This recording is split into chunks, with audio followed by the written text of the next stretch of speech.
شیخ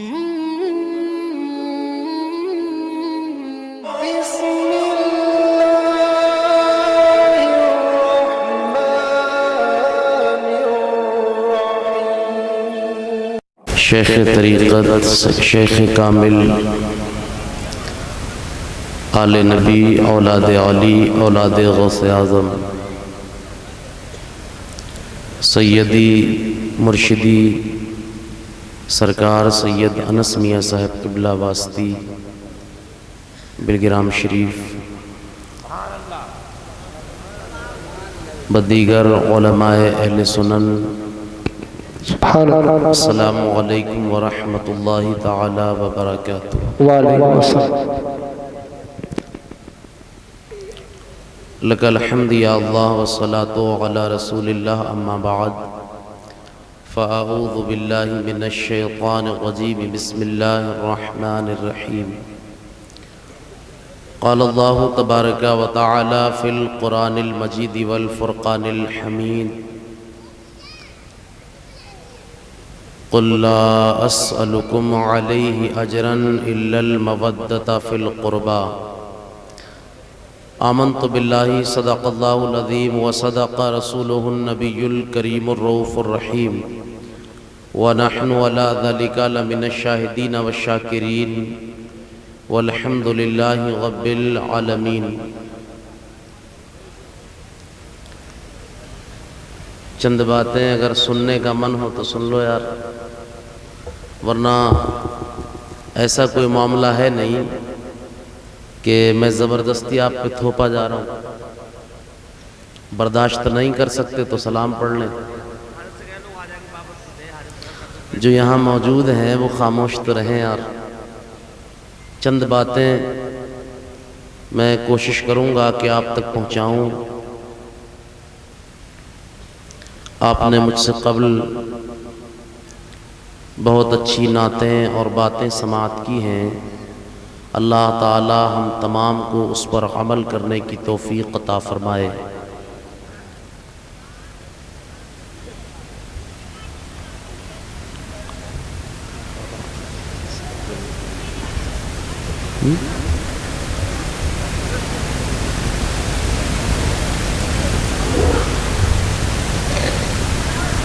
چمک تجھ سے پاتے ہیں سب پانے والے، میرا دل بھی چمکا دے چمکانے والے، برستا نہیں دیکھ کر ابر رحمت، بدوں پر بھی برسا دے برسانے والے، تو زندہ ہے واللہ تو زندہ ہے واللہ، میری چشم عالم سے چھپ جانے والے، میں مجرم ہوں آقا مجھے ساتھ لے لو، کہ رستے میں ہیں جا بجا تھانے والے، رضا نفس دشمن ہے دم میں نہ آنا، کہاں تم نے دیکھے ہیں چندرانے والے، اور وہ جو نہ تھے تو کچھ نہ تھا، وہ جو نہ ہو تو کچھ نہ ہو، جان ہے وہ جہان کی، جان ہے تو جہان ہے، خوف نہ رکھ رضا ذرا، تو ہے عبد مصطفیٰ، تیرے لیے امان ہے تیرے لیے امان ہے۔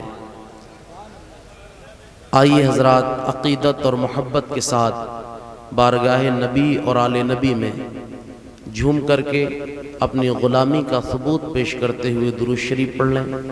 اللہم صلی علی سیدنا و مولانا محمد معدن الجود والکرم وعلی آلہ الکرام وابنہ الکریم صلی اللہ تعالی علیہ وسلم۔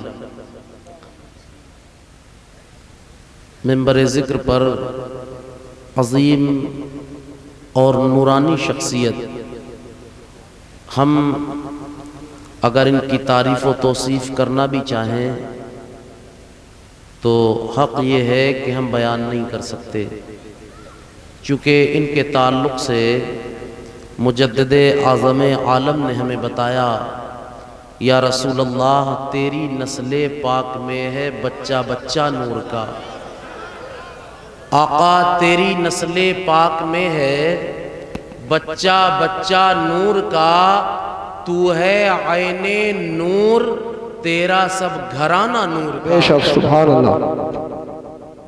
تو یہ نور والے نانا کی، نور والی اولاد، ہم ان کے تعلق سے کیا کہیں؟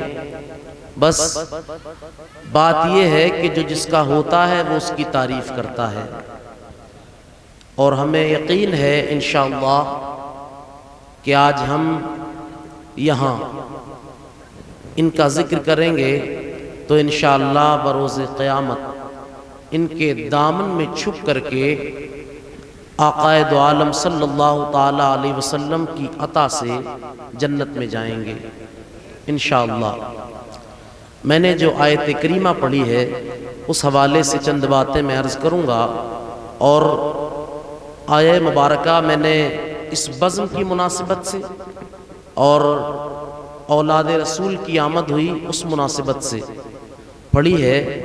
اللہ فرماتا ہے قُلْ لَا أَسْأَلُكُمْ عَلَيْهِ أَجْرًا، اے محبوب آپ فرمائیں، اے محبوب آپ فرمائیں لا اسألکم علیہ اجرا، میں تم سے اس پر کوئی اجرت نہیں مانگتا، میں کوئی بدلہ طلب نہیں کرتا، الا المودۃ فی القربى، مگر اپنی اولاد کی محبت۔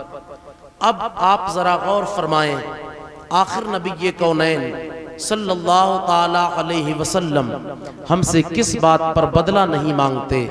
تو آپ دیکھیں، ہمیں یہ جان ملی یہ نبی کا صدقہ ہے، ہمیں ایمان ملا یہ نبی کا صدقہ ہے، ہمیں مال ملا یہ نبی کا صدقہ ہے، غرض کہ جو کچھ اللہ نے ہمیں عطا کیا ہے یہ سب نبی کا صدقہ ہے۔ اور پیارے جب نبی نے ہمیں ایمان دیا ہے تو قربان جاؤ یہ ایمان ایسے ہی نہیں ملا ہے، بلکہ نبی کے کونین نے کتنی تکلیفیں اٹھائی ہیں اور کتنی پریشانیاں اٹھائی ہیں یہ ایمان ہم تک پہنچانے کے لیے۔ تو آپ چلیں اور پلٹ کر کے دیکھیں، یہی ایمان تو ہے۔ اللہ اکبر کبیرہ، جب نبی کے کونین اس دنیا میں تشریف لائے اور نبی کے آنے کے بعد اللہ تقریباً 40 نبی کونین نے 40 سال کی عمر میں نبوت کا اعلان فرمایا، اور اعلان نبوت کے بعد نبی کے کونین صلی اللہ تعالی علیہ وسلم نے اللہ اکبر دیکھا مکہ کی زمین پر لوگ بتوں کی پوجا کر رہے ہیں، تو میرے آقا کہتے ہیں لوگوں بتوں کی عبادت نہ کرو، اللہ کی عبادت کیا کرو۔ نبی اعلان فرماتے ہیں اللہ ایک ہے، اس کی عبادت کرو، اس کے علاوہ کوئی نہیں ہے جس کی تم عبادت کر سکو، اور میں اس کا رسول ہوں۔ نبی کے کونین میں مکہ کی زمین پر یہ ارشاد فرمایا، مکہ والوں نے نبی سے دشمنی کی تو اب تاریخ بتاتی ہے مکہ کی زمین پر نبی کے کونین صلی اللہ تعالی علیہ وسلم کے لیے کبھی گڑھے کھودے گئے، کبھی نبی کے کونین صلی اللہ تعالی علیہ وسلم کے پشت مبارک پر اونٹ کی اوجڑیاں رکھی گئی۔ اور اتنا ہی نہیں پیارے، وقت کو تو وہ بھی آیا نبی کے کونین نے اپنے وطن مکہ کو چھوڑا اور مدینہ تشریف لائے، لیکن اس سے پہلے آپ دیکھیں اللہ اکبر نبی کے کونین صلی اللہ تعالی علیہ وسلم مکہ کی زمین پر ہے، اور مکہ سے نکلتے ہیں طائف کی وادی میں جاتے ہیں اعلان نبوت کرنے کے لیے۔ نبی کے کونین طائف کی وادی میں پہنچے، آقا ارشاد فرماتے ہیں قولوا لا الہ الا اللہ انی رسول اللہ فتفلحوا، اے لوگوں تم سب کے سب کہو اللہ کے سوا کوئی معبود نہیں۔ اللہ اکبر نبی کے کونین نے ارشاد فرمایا اے لوگوں کہو اللہ کے سوا کوئی معبود نہیں۔ اللہ اکبر نبی کہتے ہیں میں اس کا رسول ہوں۔ میرے آقا ارشاد فرماتے ہیں تو ظالم نبی کے کونین سے دشمنی کرنے والے اللہ اکبر وہی طائف کی بستی میں نبی کے پیچھے اوباش لڑکوں کو لگا دیتے ہیں۔ اب تاریخ بتاتی ہے طائف کی بستی میں مصطفیٰ جان کائنات صلی اللہ تعالی علیہ وسلم کے پتھر مار رہے تھے وہ اوباش طائف کے بدماش۔ اللہ اکبر نبی کے جسم مبارک پر پتھر مارے جاتے تھے۔ تاریخ بتاتی ہے ایک پتھر آتا ہے نبی کے پیر میں لگا، پیر سے خون نکلا اور نکل کر کے نالین میں بھرا۔ ظالموں نے اب بھی بس نہ کیا، بلکہ تاریخ بتاتی ہے مصطفیٰ جان کائنات درد کی بنیاد پر جب وہاں بیٹھے تو دو ظالم اوباش آتے ہیں، اور آنے کے بعد نبی کو اٹھاتے ہیں اور اٹھانے کے بعد چلاتے ہیں۔ مصطفیٰ جان کائنات جب چلنے لگے تو ظالموں نے پھر پتھر مارنے شروع کیے۔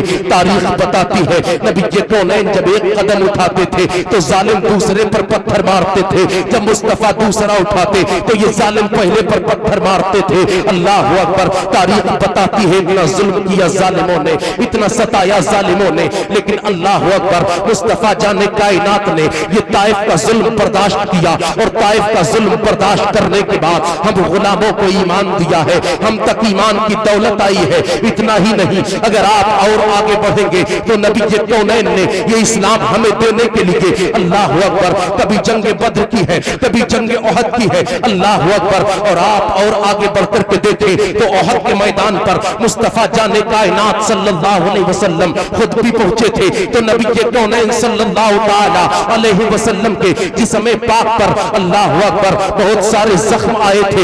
یہ جنگ احد ہی تو تھی جس میں نبی کونین کے دندان مبارک شہید ہوئے تھے. اللہ اکبر. یہ جنگ احد ہی تو تھی جس میں نبی کونین کے 70 صحابہ شہید ہوئے تھے. یہ جنگ احد ہی تو تھی جس میں نبی کونین کے سگے حقیقی چچا حضرت امیر حمزہ شہید ہوئے تھے, جن کی شہادت پر نبی کونین کے آنسو نکلے تھے, اور نبی نے فرمایا تھا ان کا میرے چچا کا جنازہ میری پھوپھی کو نہ دکھانا. اللہ اکبر کبیرہ. نبی کونین اتنے ظلم برداشت کرتے ہیں, اتنی زیادتی برداشت کرتے ہیں. رب فرماتا ہے اے محبوب آپ اپنے غلاموں سے کہیں اللہ اکبر کیا کہیں, لا اسألک علیہ اجرا. اللہ اللہ. رب فرماتا ہے اے محبوب آپ کہتے میں تم سے اس پر کوئی سوال نہیں کرتا. کس پر؟ جنگ احد میں تکلیفیں برداشت کی اس پر. اللہ اکبر. جنگ بدر میں تکلیفیں برداشت کی اس پر. اللہ اکبر. جنگ خندق میں تکلیفیں برداشت کی اس پر. اللہ اللہ. نبی کونین نے طائف کا ظلم برداشت کیا اس پر. اللہ تبارک و تعالی کے پیارے حبیب فرماتے ہیں میں تم سے کوئی سوال نہیں کرتا, کوئی اجرت نہیں مانگتا ہوں. اللہ اللہ. مگر نبی کہتے ہیں سنو, جہاں تم سے کوئی اجرت نہیں مانگی گئی, جہاں تم سے کوئی سوال نہیں کیا گیا, وہی یاد رکھو میں تم سے اپنے اولاد کی محبت مانگتا ہوں. اللہ اکبر. اور یہ رب کہلواتا ہے اے محبوب آپ کہے میں آپ سے اپنی اولاد کی محبت مانگتا ہوں. اب نبی کونین نے ہم سے اپنی اولاد کی محبت مانگی تو پیارے ہمیں چاہیے ہم نبی کی اولاد سے محبت کریں. میں نے جب یہ آیت کریمہ پڑھی عقل نے کہا تھا ہم نبی کی اولاد سے محبت کریں گے تو کیا ہمارا کوئی فائدہ ہوگا یا نبی کی اولاد کا اس میں کوئی فائدہ ہے؟ آخر فائدہ کس کا ہے؟ اولاد نبی سے ہمیں محبت کا درس کیوں دیا جا رہا ہے؟ اللہ اکبر. جب میں یہ سوچنے لگا تو اس کے بعد پھر ذہن پر سطح ذہن پر ایک حدیث آتی ہے, حدیث پاک ملتی ہے. نبی کونین ارشاد فرماتے ہیں اللہ اکبر. آقا ارشاد فرماتے ہیں وَمَن مَاتَ عَلَىٰ حُبِّ آلِ محمد مَاتَ شَهِیدًا. جو اہل بیت کی محبت میں دنیا سے چلا جاتا ہے اللہ تعالیٰ اسے شہادت کی موت عطا کرتا ہے. آقا ارشاد فرماتے ہیں وَمَن مَاتَ عَلَىٰ حُبِّ آلِ محمد مَاتَ مُؤْمِنًا. جو اہل بیت کی محبت میں مرتا ہے وہ مومن ہو کر کے مرتا ہے. اور ایک حدیث میں آقا فرماتے ہیں جو اہل بیت سے دشمنی رکھے, جو اہل بیت کی برائی کرے وہ بھی یاد رکھے اہل بیت سے دشمنی رکھنے والا اللہ اکبر کبھی ایمان پر نہیں مرے گا. آقا ارشاد فرماتا یہ لگا اگر اہل بیت سے محبت کرتے کرتے دنیا سے جاؤ گے تو یاد رکھنا تمہاری موت ایمان پر ہوگی. جو اہل بیت کی دشمنی میں جائے گا وہ کافر ہو کر کے مرے گا. ہم مقدر والے ہیں, ہم دنیا میں رہ کر کے نبی کی اولاد سے محبت کرتے ہیں, اور ہمارا کہنا تو یہ ہے نہ طاعت پر نہ تقویٰ پر نہ زہد و اتقیٰ پر ہے, ہمارا ناز جو کچھ ہے محمد مصطفیٰ پر. کیا بات. نعرہ تکبیر, نعرہ رسالت, نعرہ رسالت, نعرہ غوثیہ, بیلگام شریف, نعرہ حیدر. بات سمجھ آ رہی ہے؟ تھوڑی سی بات اور کر لو, دیکھیں ذرا. جزاک اللہ. اولاد نبی سے محبت کرتے کرتے جائیں اور قربان جاؤ یار. ہم مقدر والے ہیں, اللہ تبارک و تعالی نے ہمیں اس جماعت میں رکھا جس کے ہاتھ میں قرآن بھی ہے اور اہل بیت کا دامن بھی. ورنہ بعض لوگ وہ بھی ہیں جنہوں نے قرآن کو پکڑا تو اہل بیت سے ہی دشمنی کر بیٹھے, اور بعض وہ ہیں جنہوں نے اہل بیت کے دامن کو تو پکڑا لیکن قرآن کو چھوڑ دیا. لیکن قربان جاؤ ہم مقدر والے ہیں, ہم قرآن والے بھی ہیں اور اہل بیت والے بھی. اور کیوں ہیں؟ کیوں ہیں؟ اس لیے کہ آقا نے ارشاد فرمایا اے لوگو میں تمہارے درمیان تو بھاری چیزیں چھوڑ کر کے جا رہا ہوں، قربان جاؤ میرے آقا جسے بھاری کہے وہ کتنی بھاری ہوں گی، وہ کتنی بھاری ہوں گی؟ آقا فرماتے ہیں دو بھاری چیزیں، وہ کیا ہیں؟ ایک ہے قرآن اور دوسری ہے اہل بیت۔ اب سوال ایک اور نکل کے آیا، وہ یہ آخر نبی کونین نے قرآن کے ساتھ اہل بیت ہی کو کیوں جمع کیا؟ اللہ اکبر۔ تو پیارے سنو، قرآن کے ساتھ اہل بیت کو جمع کیا گیا، اس کی وجہ کیا ہے پیارے؟ ایک ہوتا ہے پریکٹیکل اور دوسری تھیوری۔ جہاں تھیوری ہوگی وہاں پریکٹیکل کی ضرورت پڑے گی۔ اب پیارے آپ ذرا غور فرمائیں، نبی ارشاد فرماتے ہیں میں تمہارے درمیان تو بھاری چیزیں چھوڑ رہا ہوں، ایک ہے قرآن اور دوسرا اہل بیت ہے۔ اللہ اکبر کبیرہ۔ اب ذرا غور فرمائیے گا، آقا کریم صلی اللہ علیہ وسلم نے یہ ارشاد فرمایا اب ایک ہے پریکٹیکل دوسری تھیوری۔ اب تھیوری پہلے ہوتی ہے، پریکٹیکل بعد میں ہوتا ہے۔ ہم ذرا تھیوری دیکھیں تو تھیوری ملتی ہے ہمیں قرآن میں۔ قرآن کہتا ہے وَلَنَبْلُوَنَّكُمْ بِشَيْءٍ مِّنَ الْخَوْفِ وَالْجُوعِ وَنَقْصٍ مِّنَ الْأَمْوَالِ وَالْأَنفُسِ وَالثَّمَرَاتِ۔ قرآن نے کہا، اللہ نے فرمایا ہم تمہیں ضرور آزمائیں گے۔ کبھی بھوکا رکھ کے آزمایا جائے گا، کبھی ڈرا کر کے آزمایا جائے گا، کبھی مالوں کی کمی سے آزمایا جائے گا، کبھی جانوں کی کمی سے آزمایا جائے گا، کبھی پھلوں کے نقصان سے آزمایا جائے گا۔ یہ تو قرآن نے کہا، لیکن پیارے اب ذرا غور فرمائیے گا، یہ تھیوری ہوئی ہے، اب پریکٹیکل کر کے کون دکھاتا؟ تو پیارے پریکٹیکل کر کے اہل بیت نے دکھایا ہے۔ آپ چلے کربلا کی زمین پر، اس آیت کریمہ کے اندر ایک وقت میں 5 آزمائشیں ہیں، اور وہ 5 آزمائشیں ایک ہی وقت میں اگر کہیں جمع ہوتی ہے تو کربلا کی زمین پر جمع ہوتی ہے۔ اللہ اکبر۔ قرآن نے کہا ہم تمہیں آزمائیں گے، تو پیارے آزمایا کیسے گیا ہے؟ پریکٹیکل کر کے آقا حسین نے کربلا کی زمین پر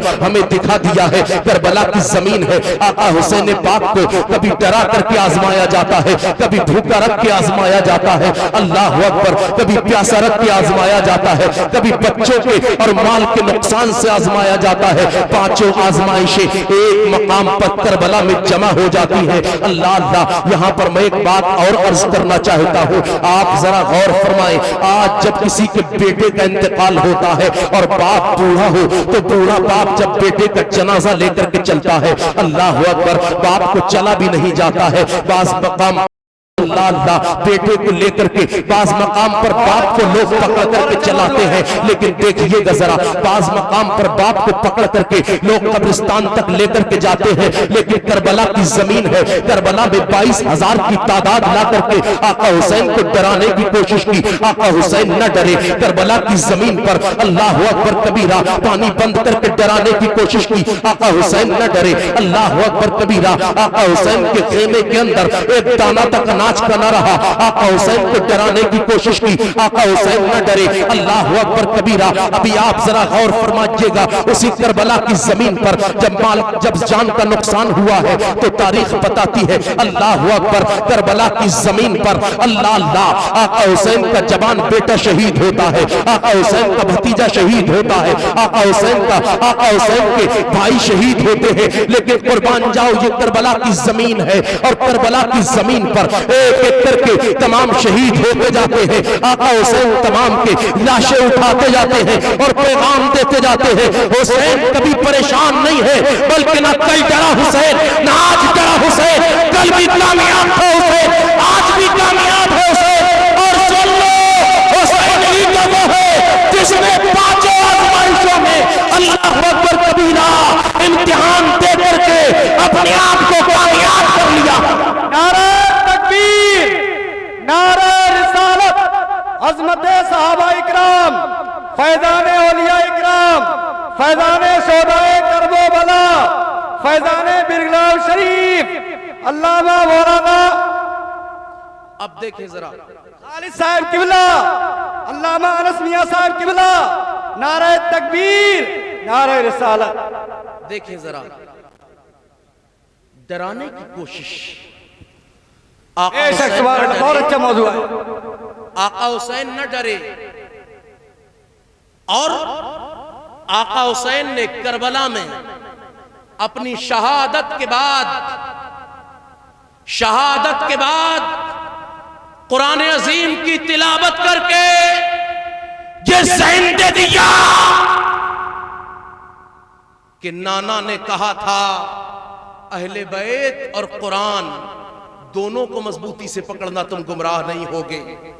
نانا نے دونوں کو جمع کیا تھا، تو دیکھ لو جب تک حسین گھر میں تھا حسین کے ساتھ قرآن تھا، اور سر کٹ گیا ہے، کٹنے کے بعد بھی حسین کی زبان پر تلاوت قرآن ہے، تو اہل بیت سے قیامت تک نہ قرآن جدا ہو سکتا ہے اور نہ قرآن سے اہل بیت جدا ہو سکتے ہیں۔ اللہ، نعرہ تکبیر، نعرہ رسالت، عظمت صحابہ اکرام، عظمت قرآن، فیضان شہدائے کرب و بلا، فیضان بلگرام شریف، فیضان بلگرام شریف، علامہ خالد القادری صاحب قبلہ، علامہ انس میاں صاحب قبلہ، نعرہ تکبیر، نعرہ رسالت، مسلمانان بھیکم پور و مرزا پور۔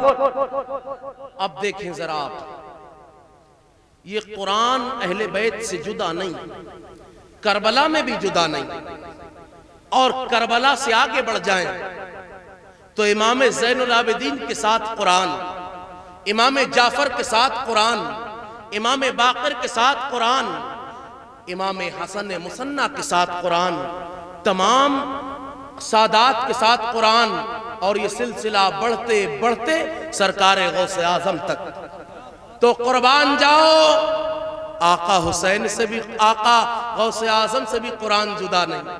بولو یار، بے شک بے شک، محبت سے بول کر کے بتاؤ، آقا غوث اعظم سے جدا نہیں؟ بے شک۔ کتنا قریب ہے آقا غوث اعظم سے قرآن۔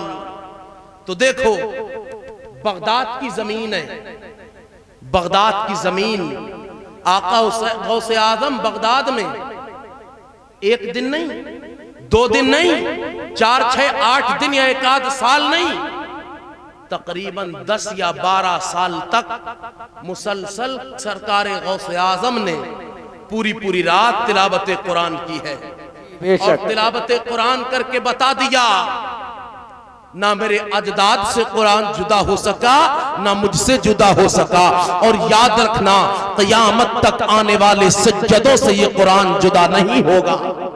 بے شک بے شک، سبحان اللہ۔ آقا حسین سے لے کر غوث اعظم تک، اور غوث اعظم سرکار سے لے کر آج تک، آپ دیکھیں نہ یہ قرآن سادات سے جدا تھا، نہ ہے، اور نہ قیامت تک جدا ہو سکتا ہے۔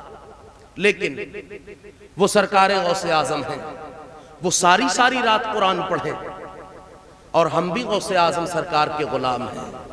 واہ رے، کیسا غلام ہے، ایسا غلام ہے یار، نماز پڑھنے جائے نا تو وضو بھی دیکھ کر کے کرتا ہے، پڑوسی نے کیا کیسے۔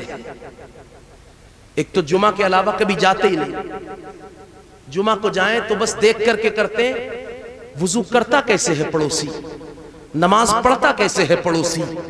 مسئلہ پوچھنے بھی اگر آتے ہیں نا تو مسئلہ پوچھیں گے موسیٰ علیہ السلام کی نانی کا نام کیا تھا، قرآن میں وہ کون سی سورت ہے جس میں ایک زیر آیا ہے، ظالم کیا ضرورت پڑھی تجھے اس کی۔ اللہ اکبر، تجھے اگر مسائل ہی پوچھنے تھے تو کبھی آ کر کے امام صاحب کے پاس بیٹھتا اور بیٹھ کر کے عرض کرتا، آقا میرے امام صاحب قبلہ ذرا غور کریں، میں اپنے آپ کو غوث اعظم کا غلام تو کہتا ہوں، کیا مجھے دیکھے میں سرکار غوث اعظم کا غلام مکمل بن بھی چکا ہوں۔ اللہ اکبر کبیرہ، امام صاحب کے پاس آ کر کے پوچھتا، حضور بتا دے کیا میرا وضو درست ہوا ہے کہ نہیں۔ امام صاحب کے پاس آ کر کے پوچھتا، ذرا بتا دے مجھے حضور، میں یاد کر سکوں نماز میں فرض کتنے ہیں، نماز کی شرطیں کتنی ہیں، نماز کے واجبات کتنے ہیں، نماز کی سنتیں کون سی ہیں۔ لیکن باہر افسوس ہے مسلمان، ہم یہ مسائل نہیں پوچھتے ہیں، ہمیں کیا ضرورت پڑی ہے۔ ہم نے سوچ لیا ہے صرف نمازیں پڑھنا مولویوں کا کام ہے، ہمارا کام تو بس اتنا ہے، جھاڑ پھوٹ کرواتے چلے جاؤ، بس اسی سے اپنا کام بنتا چلے جائے گا۔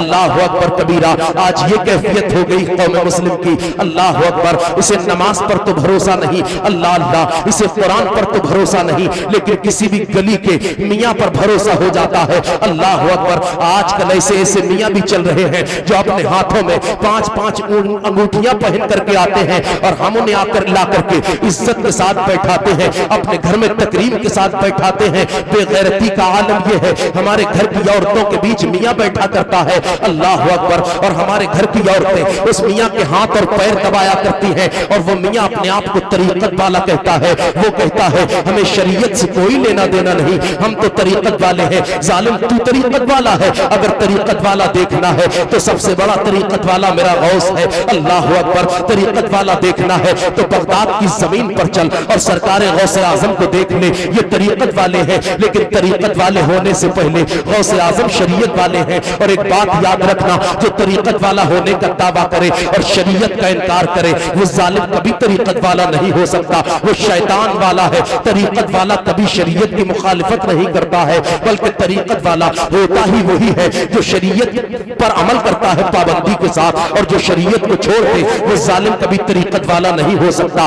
آؤ ذرا غوث اعظم سرکار کو دیکھو، یہ طریقت والے ہیں لیکن طریقت والوں سے بھی لوگ دشمنی کرتے ہیں، اللہ اکبر کبیرہ۔ دشمنی تو ہر دور میں ہوتی رہی ہے، دشمنی ظالموں نے سرکار غوث اعظم سے بھی کی ہے، اور آج وہ دور ہے جس دور میں سب سے زیادہ دشمنی لوگ اپنے ائمہ سے کیا کرتے ہیں، اللہ اکبر کبیرہ۔ آج سب سے ظالم، آج سب سے زیادہ ظلم اگر قوم کسی پر کرتی ہے تو اپنے ائمہ پر کرتی ہے۔ 5000 روپے دینے کے بعد لوگ سوچتے ہیں یار ہم بڑی تنخواہ دیتے ہیں، ہمارے امام تو ہر وقت ہمارے سامنے رہے، امام گھر نہ جائے، امام چھٹی نہ کرے، یہ کیفیت ہماری ہے۔ امام کو اپنا غلام سمجھتے ہیں ظالم، اللہ اکبر، یہ کیفیت ہماری ہو چکی ہے۔ لیکن میں کہنا چاہتا ہوں پیارے، امام کسی کا غلام نہیں ہوتا ہے، امام کسی کا نوکر نہیں ہوتا ہے، امام سر کا تاج ہوتا ہے۔ جب تک تم امام کو بادشاہ بنا کر کے رکھو گے، اللہ اکبر، تم کامیاب ہوتے رہو گے۔ لیکن جس دن تم نے امام کو اپنے پیر کی جوتی سمجھا، تم یاد رکھنا تم پوری دنیا میں ذلیل و رسوا کر دیے جاؤ گے۔ یہ ذلت اور رسوائی اسی بنیاد پر ہے کہ لوگ ائمہ سے دشمنی کرتے ہیں، لوگ علماء سے دشمنی کرتے ہیں، لیکن آؤ ذرا دشمنی اس دور میں اس طریقت والے سے ہوئی